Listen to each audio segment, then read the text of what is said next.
इसके अंतर्गत हमें बच्चों की समझ की जांच करना है और जांच हम पाठ के दौरान भी, मध्य में भी कर सकते हैं, शुरू में भी कर सकते हैं, अंत में भी कर सकते हैं। आकलन, तो इसके अंतर्गत हमने एक सबसे पहले कहानी बच्चों को पढ़ाई है।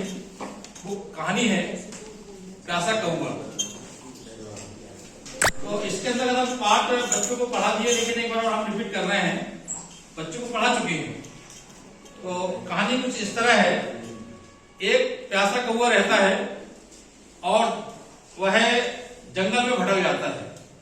उसको अचानक बहुत प्यास लगती है और वो अपने चारों तरफ देखता है, उसको कहीं भी पानी नजर नहीं आता है।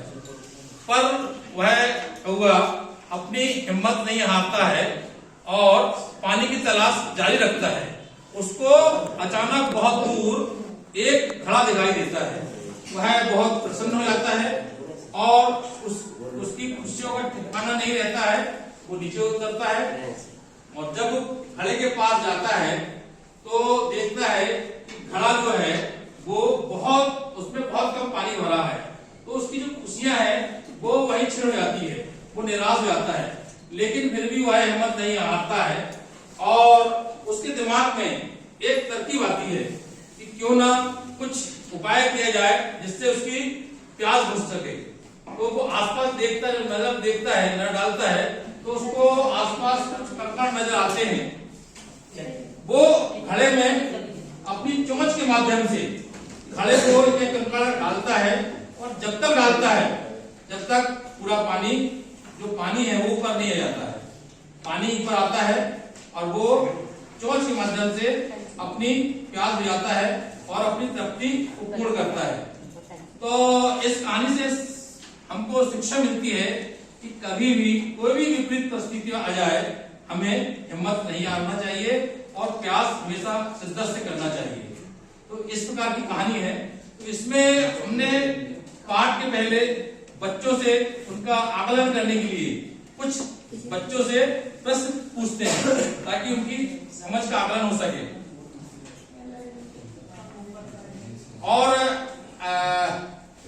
जिन बच्चों को अजीज समझ आता है तो हम एक प्रतीक के माध्यम से हैंड डाउन, थम्स डाउन और अप के माध्यम से बच्चे अपनी समझ के बारे में बताएंगे, या वो हाथ के इशारे से भी सूचित कर सकते हैं कि उनको समझ आया है तो थम्स अप करेंगे, नहीं आया तो डाउन करेंगे, और नहीं तो इशारे से भी वो संकेत कर सकते हैं कि नहीं आया। तो बच्चों, मैं आपसे कुछ प्रश्न पूछना चाहूंगा कि हमने अभी जो आपको पाठ पढ़ाया है तो आपको कितना समझ आया है। यदि समझ आया है तो आप बाकायदा अपना बिना झिझक करके हम सब कर देना, नहीं आए तो डाउन कर देना, और या आप इशारे से भी अपना हमें आपकी बात हम तक पहुंच जाए। तो आपसे मोहित से पूछना चाहूंगा।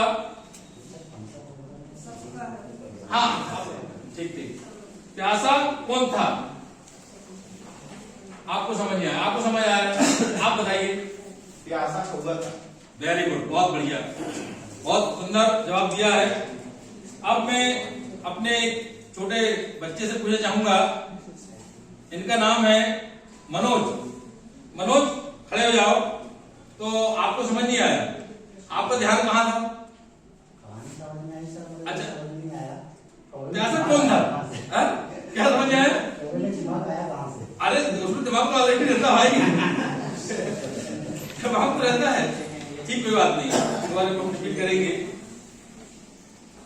अब आप बताओ कि हाँ, आप अपने संकेत से बताना मुझे, घड़े में पानी कितना था? ये समझ आया होगा। वेरी गुड, बताइए। कम था। कितना कम था? बहुत सुंदर, बहुत सुंदर।